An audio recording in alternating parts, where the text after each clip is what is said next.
మా అమ్మ నన్ను వదిలేసింది. అందుకే నేను కూడా మా అమ్మని వదిలేయాలనుకుంటున్నాను. ఎందుకో తెలుసుకోవాలనుకుంటున్నారా? అయితే let us get into the story. Hi, welcome to Dispute Diaries. ఇచ్చట అన్ని రకాల గొడవలు చెప్పబడును.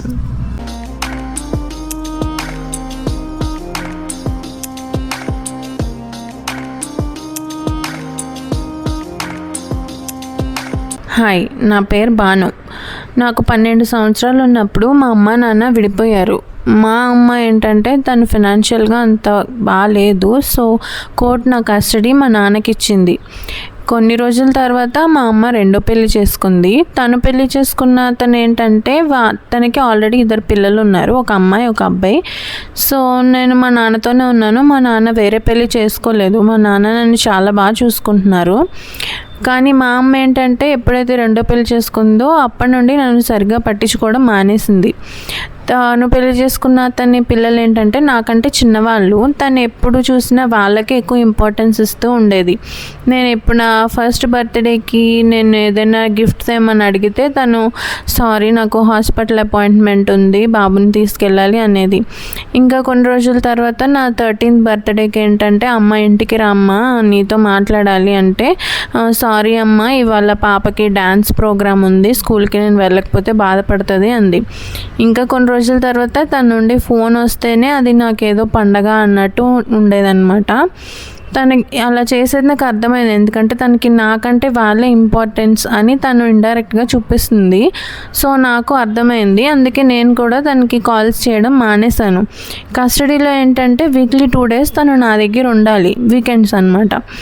ఆ వీకెండ్స్ తను ఎక్కువ వాళ్ళతోనే గడపడానికి చూసేది. సో నేను కూడా తనని పట్టించుకోవడం మానేశాను. నేను అలా పట్టించుకోవడం మానేసిన తర్వాత తనకు అర్థమైంది. నేను తన నెంబర్ కూడా డిలీట్ చేసేసాను. తన కాల్స్ ఇంకా నాకు రావు. సో తను ఏంటంటే ఫ్యామిలీ మెంబర్స్తో నన్ను గిల్ట్ ట్రిప్ చేయడానికి ట్రై చేసింది. ఎలా అంటే ఫస్ట్ మా పిన్ని కాల్ చేసింది. కాల్ చేసి నువ్వు మీ అమ్మే కదా ఎందుకు అలా దూరం చేస్తున్నావు, తనకి రెస్పాన్సిబిలిటీస్ ఉంటాయి కదా, నీకే ఎక్కువ ఇంపార్టెన్స్ ఇవ్వలేదు కదా, కాల్స్ చేసినప్పుడు ఆన్సర్ చేసి మాట్లాడవచ్చు కదా అని ఇలాగ నన్ను కొంచెం నేనే తప్పు చేస్తున్నట్టు మాట్లాడేదన్నమాట. తనే కాదు మా మామయ్య వాళ్ళ పిల్లలు వాళ్ళందరూ ఉంటారు కదా, వాళ్ళు కూడా కాల్స్ చేసి నువ్వు ఎందుకు అత్తయ్యని ఏడిపిస్తున్నావు, అత్తయ్యని గురించి బాధపడుతుంది అని ఇలా మాట్లాడేవాళ్ళు. వాళ్ళందరూ ఆమె పక్కనే మాట్లాడారు. సో నేను అంత పట్టించుకోలేదు. ఎందుకంటే తను వాళ్ళ రిలేటివ్, వాళ్ళకి నేను పడే బాధ తెలీదు. తను ఏదైతే వాళ్ళ ముందు యాక్ట్ చేస్తుందో అదే కనిపిస్తుంది. సో నేను వాళ్ళని కూడా అంతగా పట్టించుకోలేదు. కానీ ఎంత కోపమన్నా తను ఎంతైనా మా అమ్మ కదా, నేను అప్పుడప్పుడు అయినా కాల్ చేసేదాన్ని. కానీ తను ఏంటంటే కాల్ చేసినప్పుడు ఒక 2 minutes మాట్లాడి సరే నాకు పని ఉంది నేను తర్వాత చేస్తాను అని కాల్ కట్ చేసేసేది.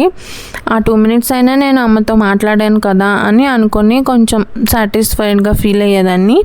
అలా కొన్ని ఇయర్స్ తర్వాత నా గ్రాడ్యుయేషన్ అయ్యింది. మా కాలేజ్లో ఏంటంటే గ్రాడ్యుయేషన్ డే రోజు ఫ్యామిలీని తెచ్చుకోవచ్చు అనమాట.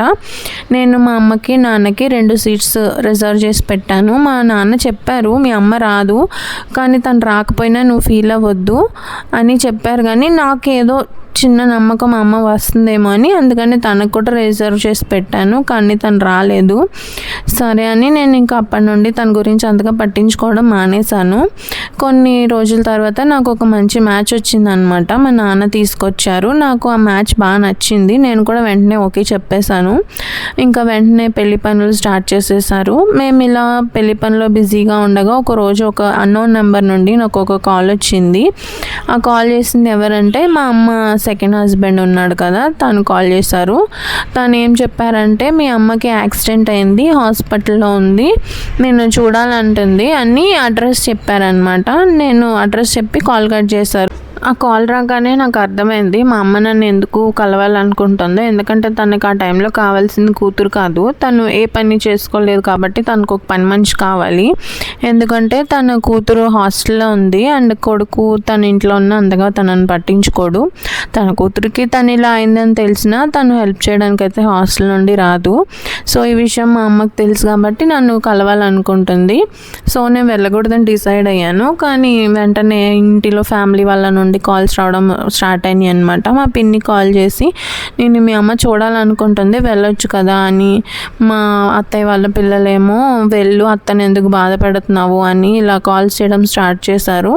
అండ్ మా నాన్న కూడా తను మీ అమ్మ కదా వెళ్ళు అన్నాడు. అలా అనేసరికి నాకు ఏం అర్థం కాలేదు. మా నాన్న కూడా వెళ్ళమంటున్నాడు ఏంటి అంటే, నేను వెళ్ళమనేది నువ్వు వెళ్ళలేదు అని ఒక టైంలో బాధపడతావు, ఆ బాధ నీకు ఇప్పుడు రాకూడదని వెళ్ళమంటున్నాను అని చెప్పారు. సరే అని నేను కూడా వెళ్దామని డిసైడ్ అయ్యి వెళ్ళాను అనమాట. హాస్పిటల్లో వెళ్ళగానే తను కొంచెం బాగా నీరసంగా అలా ఉంది. ఎంతైనా అమ్మ కదా, చూడగానే నాకు కొంచెం బాధేసింది.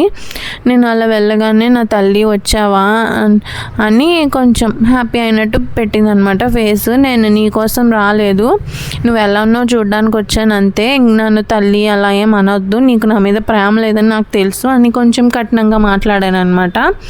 అలా అనొద్దు, నీవంటే నాకు ఎప్పుడు ప్రేమే కానీ దగ్గరికి రావడం కుదరలేదు అంటే నాకు ఇంకా కోపం బాగా వచ్చిందనమాట. ఎందుకు కుదరలేదు నీకు?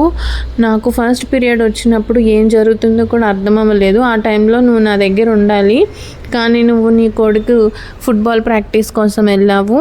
నా లైఫ్లో ఏదైనా కష్టం వచ్చినప్పుడు చుట్టుపక్కల వాళ్ళందరూ ఏడిపించినప్పుడు నా పక్కన మా అమ్మ ఉంటే బాగుండు అనుకున్నాను. కానీ ఆ టైంలో నువ్వు నీ కూతురు డ్యాన్స్ ప్రాక్టీస్ కోసం వెళ్ళావు.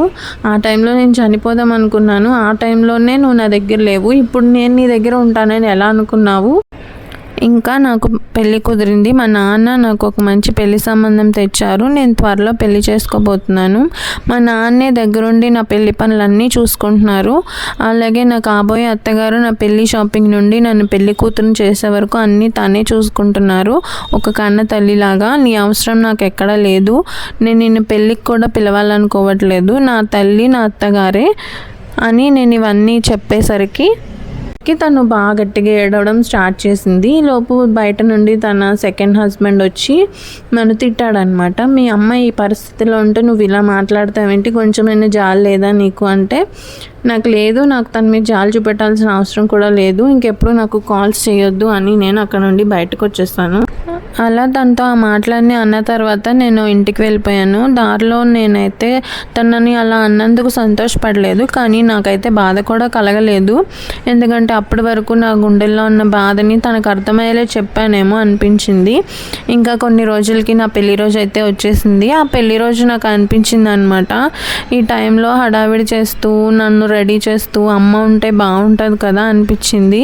కానీ వెంటనే నా పక్కన మా అత్తయ్య గారు ఉన్నారనమాట. తను చూసి నాకు అమ్మ లేదని ఎందుకు బాధపడుతున్నా నేను, మా అమ్మ నా పక్కనే నించునుంది కదా అని తన వైపు కొంచెం కళ్ళ నీళ్ళతో చూశాను అనమాట. తను ఎందుకు ఏడుస్తున్నావు అంటే, నేను నిన్ను అత్త అని కాదు అమ్మ అని పిలుస్తాను, పిలవచ్చా అని అడిగితే, సంతోషంగా పిలువమ్మ, నువ్వు అలా పిలిస్తే నేను ఇంకా సంతోషపడతాను అని చెప్పింది. అలా నాకు నా పెళ్లి రోజే అత్తగారితో పాటు అమ్మ కూడా దొరికింది. నేనైతే చాలా హ్యాపీ. అండ్ మీకు కనుక వీడియో నచ్చితే మర్చిపోకండి లైక్, షేర్ అండ్ సబ్స్క్రైబ్.